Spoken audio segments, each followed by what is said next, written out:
अस्सलाम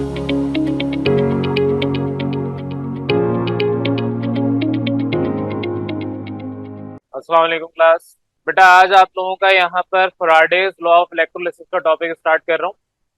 इंतहाई अहम टॉपिक है। इस चैप्टर में अगर कुछ आए या ना आए बोर्ड एग्जाम में ये टॉपिक जरूर आएगा, क्योंकि इसमें इवन आपके फर्स्ट लॉ की बात करूं या सेकंड लॉ की बात करूं, दोनों अहम है।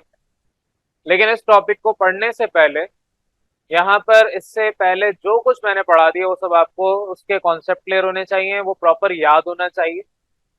अगर वो सब आपको काम प्रॉपर याद है तो ही आप अब आगे पढ़ सकते हैं, अदरवाइज फिर आपकी जिम्मेदारी है पिछला वाला खुद आपने याद करना है, खुद रिवाइज करना है, वो जो कॉन्सेप्ट मैंने आपको पढ़ा दिए हैं वो खुद क्लियर करने हैं। तो बहरहाल आपका Faraday law of electrolysis, electrolysis का कॉन्सेप्ट क्लियर होना चाहिए।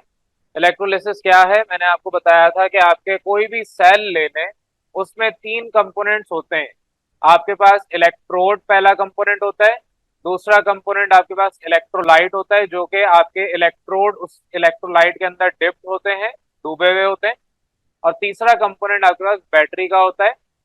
जो पॉजिटिव टर्मिनल है वो आपका एनोड कहलाता है और नेगेटिव टर्मिनल आपका कैथोड कहलाता है।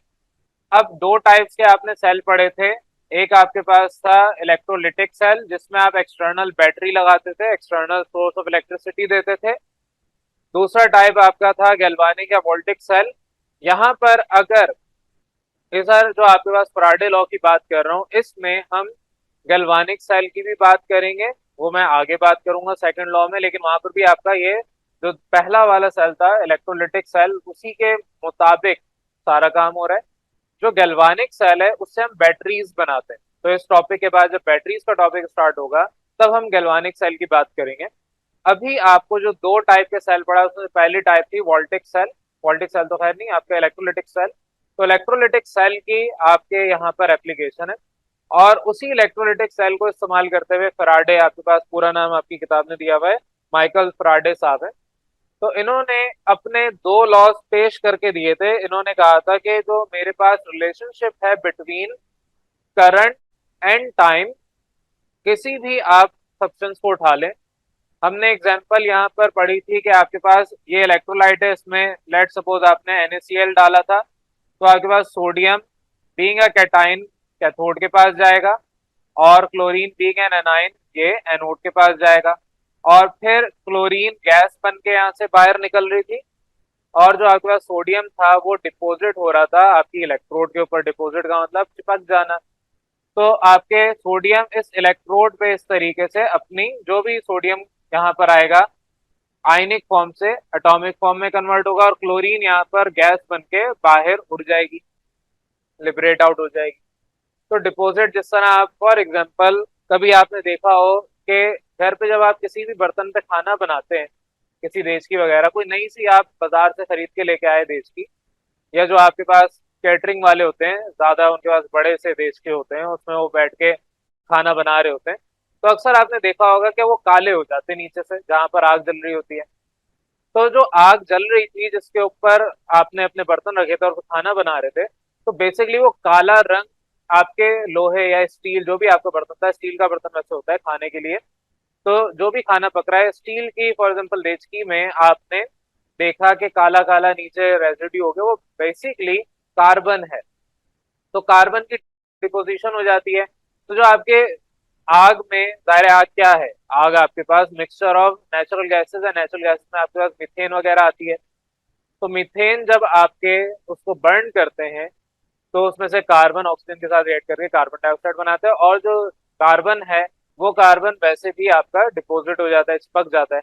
अगर आपने सफाई करनी है, आप क्या करें, किसी भी नोकीली चीज से उसको खुरचना शुरू करें तो वो काला काला आपके पास सारा बाहर आना शुरू हो जाएगा।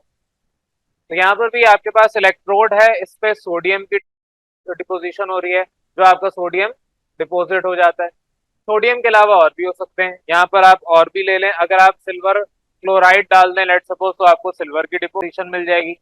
अगर आप यहाँ पर कॉपर डाल दें तो कॉपर की डिपोजिशन मिल जाएगी। तो आप जो सब्सटेंस डालेंगे उसका जो कैटाइन है वो डिपोजिट होना शुरू होगा।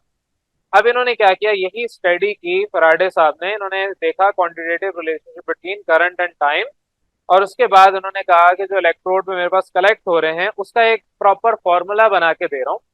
तो इन्होंने कुछ एक्सपेरिमेंट्स किए इलेक्ट्रोलिसिस के, और उसके बाद दो लॉज पे वो आए। उन्होंने इन दो लॉज को फर्स्ट और सेकंड नाम ही दे दिया, कोई और नाम नहीं दिया। उन्होंने कहा Faraday first law, Faraday second law of electrolysis. जैसे Newton first law, second law, third law आपने पढ़ा है, उसी तरीके से फराडे साहब ने भी दो लॉज दिए, तो फर्स्ट और सेकंड लॉ ऑफ इलेक्ट्रोलिसिस हो गए। इन्होंने फर्स्ट लॉ के ऊपर अभी हम बात कर रहे हैं, फराडे फर्स्ट लॉ। तो उसमें उन्होंने क्या कहा कि जो भी आपका अमाउंट डिपॉजिट होगा, कोई भी सब्सटेंस आप ले लें, अगर आपने NaCl डाला है तो सोडियम का डिपॉजिट होगा अमाउंट, आपने सिल्वर क्लोराइड डाला है तो सिल्वर, कॉपर सल्फेट डाला है तो कॉपर, आप एल्युमिनियम क्लोराइड डाल दें तो एल्युमिनियम। तो जो भी डिपॉजिट होगा वो अमाउंट ऑफ कोई भी substance, the amount of any substance that is deposit और लिबरेटेड, जो इसके दूसरा एनाइन है वो दायरे लिबरेट हो रहा है। अब लाजमी नहीं है एनाइन लिबरेट होगा, लिबरेट का मतलब या तो डिपॉजिट होगा या लिबरेट होगा। आपके पास अगर फॉर एग्जांपल यहाँ पर कार्बन होता तो कार्बन भी डिपॉजिट हो जाता। फॉर एग्जांपल आपके पास कॉपर और कार्बन का आपस में रिएक्शन करवा दें, जबरदस्ती कॉपर कार्बाइड बना दें, तो दोनों डिपॉजिट होंगे। या आप कोई और दूसरा सब्सटेंस ले लें, दोनों डिपॉजिट हो रहे होंगे। तो लाजमी नहीं एक डिपॉजिट होगा दूसरा लिबरेट होगा, अमूमन ज्यादातर आपके पास एक डिपॉजिट होता है दूसरा लिबरेट आउट हो जाता है, यानी बाहर निकल जाता है। तो आइदर डिपॉजिट हो या लिबरेट हो, दायरे कहाँ होगा, इलेक्ट्रोड पे होगा, एट एन इलेक्ट्रोड। तो ड्यूरिंग इलेक्ट्रोलिसिस, इलेक्ट्रोलिसिस के दरमियान ही ये काम कर रहे होंगे। इलेक्ट्रोलिसिस कब होता है, जब आप बैटरी से या इलेक्ट्रिसिटी प्रोवाइड करते हैं, हम लाजमी नहीं है बैटरी से, तो कोई भी आप इलेक्ट्रिक सोर्स देते हैं, इलेक्ट्रिसिटी प्रोवाइड करते हैं, तो आपके पास इलेक्ट्रोलिसिस होता है। इलेक्ट्रोलिसिस में क्या होता है, कैटाइन कैथोड के पास, एनाइन एनोड के पास जाता है। इस फिनोमिना को आपने पढ़ा था कि हम इलेक्ट्रोलिसिस कहते हैं। बहरहाल ये जो अमाउंट ऑफ सब्सटेंस है उसको इन्होंने W से रिप्रेजेंट किया, तो अमाउंट ऑफ सब्सटेंस को आप W से रिप्रेजेंट कर रहे हैं। It is directly proportional to, ये आपके पास डायरेक्टली प्रोपोर्शनल इस तरीके से लिखा जाता है, directly proportional to the quantity of electricity पास।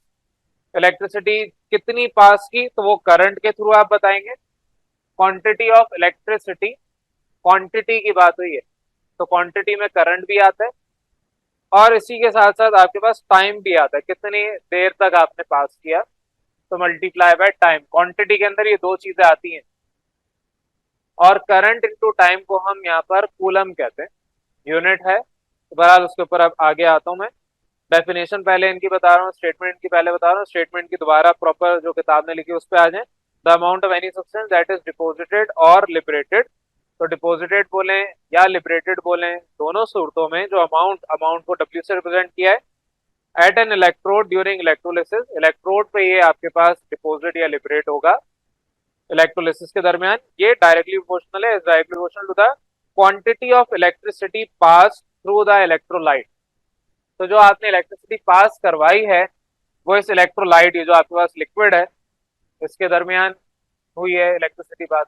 अगर इलेक्ट्रोलाइट नहीं होगा तो इलेक्ट्रिसिटी पास नहीं होगी। मैंने आपसे कहा था दो तारे पकड़ें और सिर्फ हाथ में पकड़ के रखें, कुछ भी नहीं होगा। या तो आप दोनों तारों को मिला दें, आप दोनों इलेक्ट्रोड्स को मिला दें तो भी धमाका हो जाएगा। लेकिन जब आप दो इलेक्ट्रोड्स को या दो तारों को मिलाएंगे तो आपके पास ये इलेक्ट्रोलिसिस नहीं होगा। इलेक्ट्रोलिसिस में क्या है, कैटाइन कैथोड के पास, एनाइन एनोड के पास, ये सब तब नहीं होगा।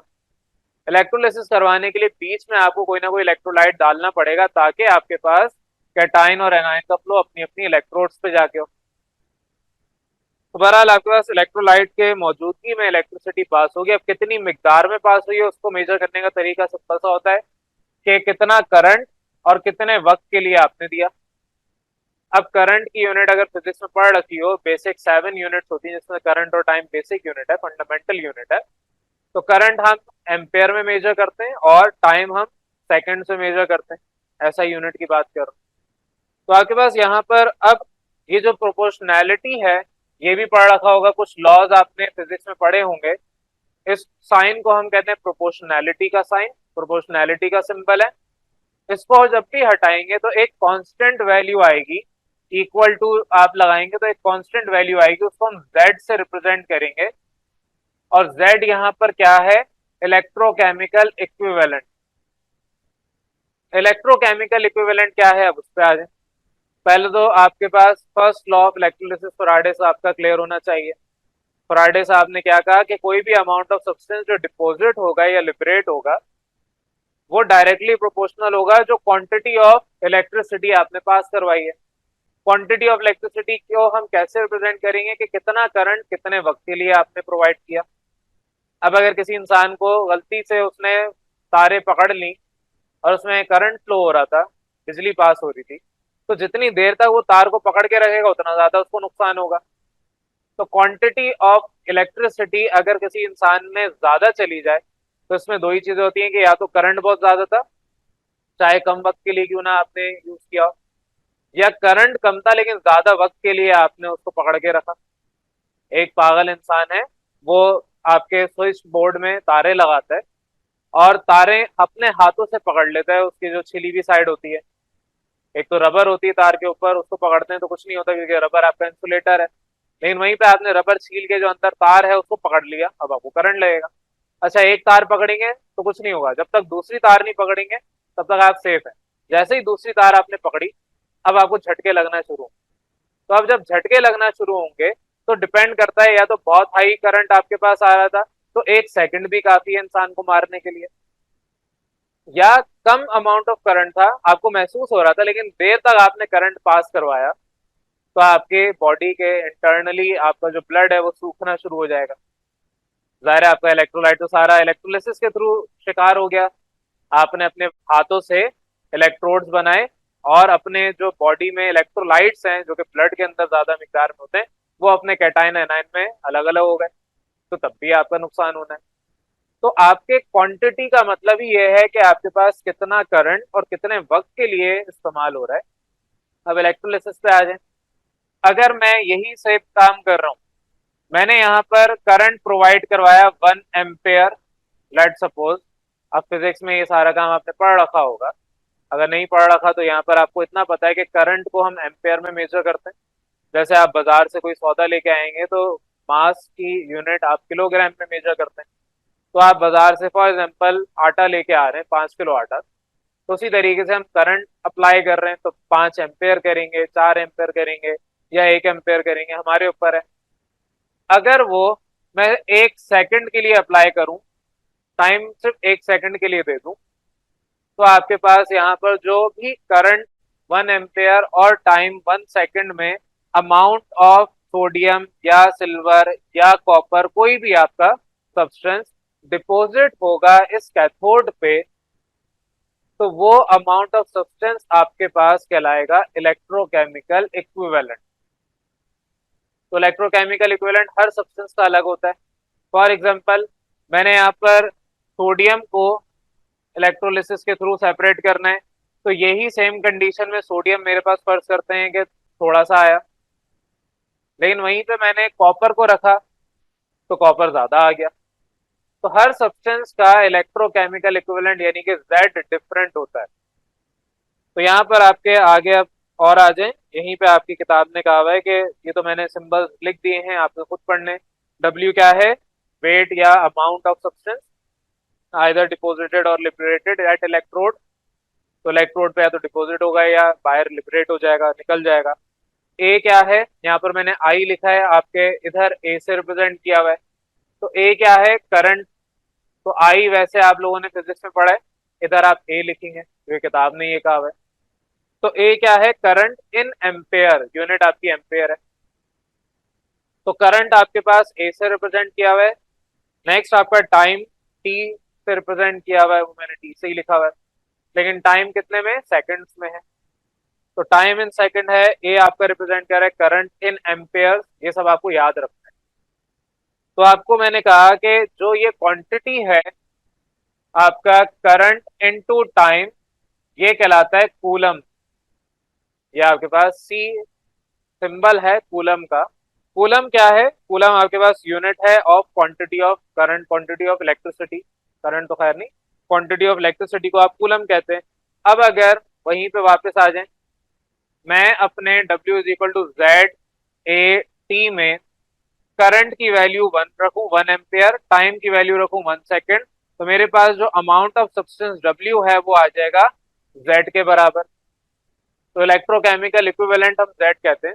Z क्या है? Electrochemical equivalent. तो मेरे पास अगर 1 एम्पेयर फॉर 1 सेकेंड प्रोवाइड किया जाए तो जो अमाउंट ऑफ सब्सटेंस डिपॉजिट होगा या लिबरेट होगा इलेक्ट्रोड पे, वो बराबर होगा इलेक्ट्रोकेमिकल इक्विवेलेंट के लिए।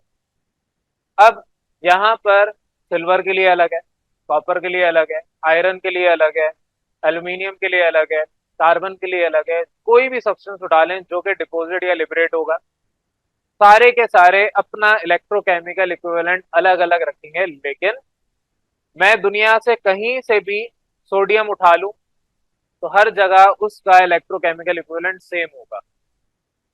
आप अपने घर से सोडियम उठा लें, आपके घर में वैसे नमक के अंदर मौजूद है, या आप समंदर का पानी लें उसमें से सोडियम निकाल लें, या आप कहीं पे भी जमीन में सोडियम पड़ा हुआ है, अर्थ क्रस्ट के अंदर भी तो सोडियम मौजूद है, वहां से सोडियम निकाल लें।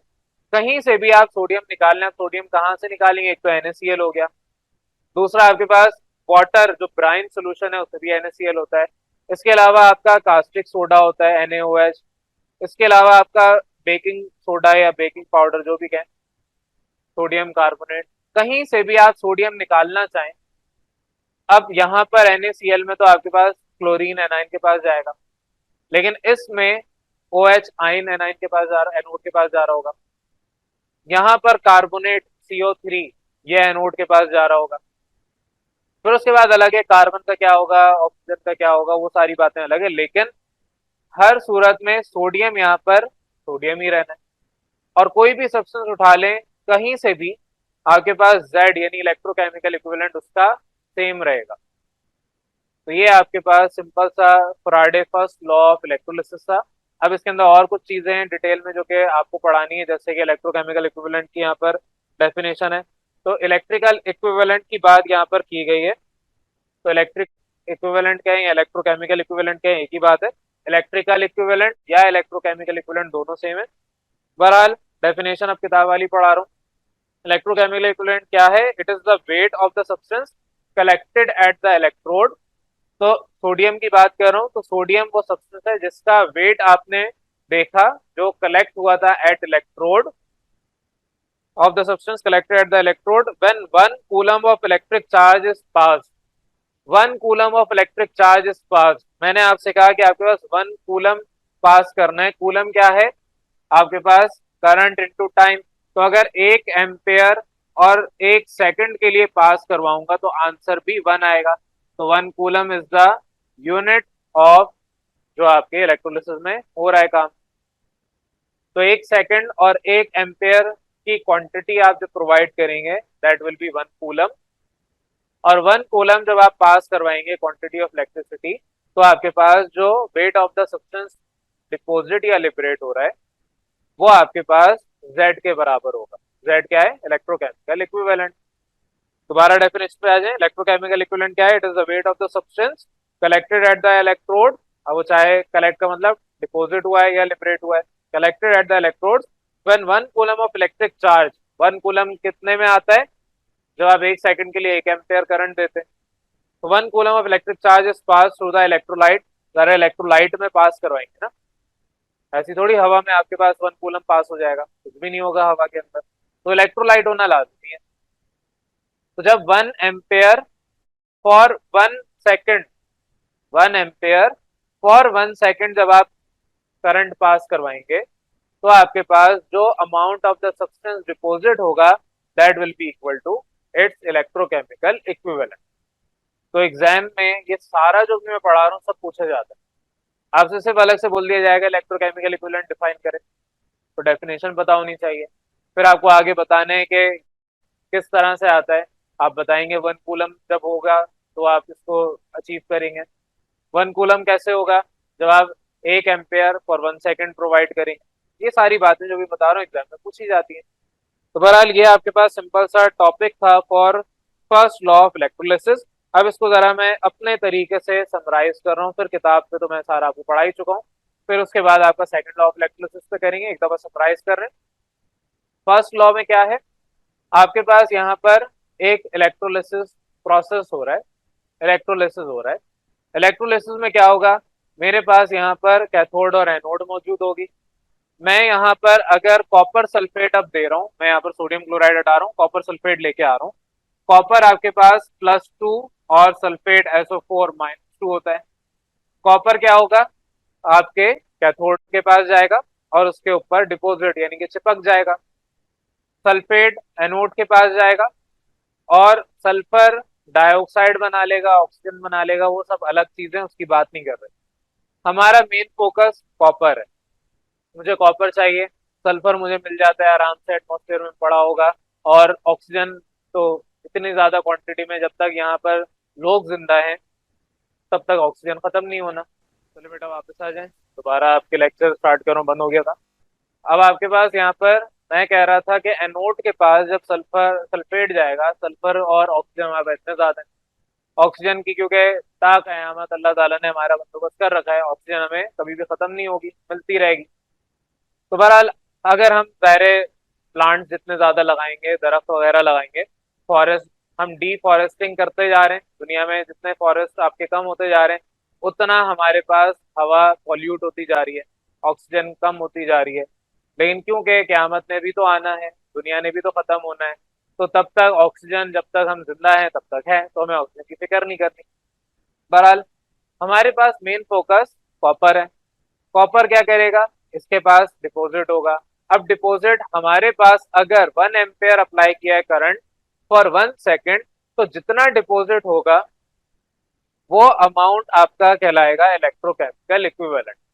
तो एक सिंपल सा बेसिक रिलेशनशिप फराडे साहब ने बताया कि मेरे पास जो अमाउंट ऑफ सब्सटेंस जो भी कलेक्ट होगा, डिपॉजिट हो या लिबरेट हो इलेक्ट्रोड पे, वो डायरेक्टली प्रोपोर्शनल होगा to the quantity of electricity जो आपने पास करवाई थ्रू द इलेक्ट्रोलाइट। तो क्वांटिटी का मतलब क्या है कि कितना करंट फॉर कितना टाइम आपने काम करवाया। अब अगर आप 1 एम्पेयर फॉर 1 सेकेंड करेंगे तो आपके पास अमाउंट डिपॉजिट होगा। अगर आप टाइम बढ़ा दें तो ज्यादा अमाउंट डिपॉजिट होगा। आप 2 के बजाय 5 सेकंड कर लें तो और ज्यादा अमाउंट डिपॉजिट होगा। लेकिन अगर मैं यहाँ पर करंट कम कर दूं, 1 एम्पेयर की जगह मैं 0.5 एम्पेयर कर दूं, आधा करंट कर दूं, तो पहले मेरे पास 1 एम्पेयर में और 1 सेकंड में जितना अमाउंट हो रहा था, अब ये हाफ किया तो टाइम बढ़ाना पड़ेगा। ठीक है, तो टाइम बढ़ाना पड़ेगा। तो जब आप उस फॉर्मूले में पुट करेंगे W = Z AT के अंदर, तो W = Z, ए आपने कहा 0.5 और टी आपने लिया 2, तब भी आंसर W का Z के बराबर ही आएगा। तो मकसद क्या है कि हम यहाँ पर जितना करंट दे रहे हैं और कितने देर के लिए दे रहे हैं, वो कहलाएगा क्वांटिटी ऑफ इलेक्ट्रिसिटी जो आपने प्रोवाइड की। यही सेम रिलेशन आपका यहाँ पर फराडे साहब ने बना के दिया। अब उसने कहा कि आपके पास जो करंट और टाइम है, अगर मैं फॉर 1 सेकेंड 1 एम्पेयर दूंगा, तो जो अमाउंट डिपॉजिट होगा इस कैथोड पे या इलेक्ट्रोड कहें इसको, तो इलेक्ट्रोड पे जो अमाउंट डिपॉजिट होगा वो बराबर होगा उसके इलेक्ट्रोकेमिकल इक्विवेलेंट के। इलेक्ट्रोकेमिकल इक्विवेलेंट क्या है, इलेक्ट्रोकेमिकल इक्विवेलेंट आपके पास तब आता है जब आपके 1 एम्पेयर फॉर 1 सेकेंड हो। इसको हम शॉर्टली कहते हैं कि 1 कूलम क्वांटिटी अप्लाई करें इलेक्ट्रिसिटी या जो भी आप करंट अप्लाई कर रहे हैं, तो चार्ज अगर 1 कूलम के बराबर अप्लाई किया जा रहा है, तो जो अमाउंट डिपॉजिट होगा that will be equal to its electrochemical equivalent. बस ये सिंपल सा फर्स्ट लॉ था। ये आपके पास फराडे फर्स्ट लॉ है। अगर किसी को कोई कंफ्यूजन तो बेटा पूछ लें।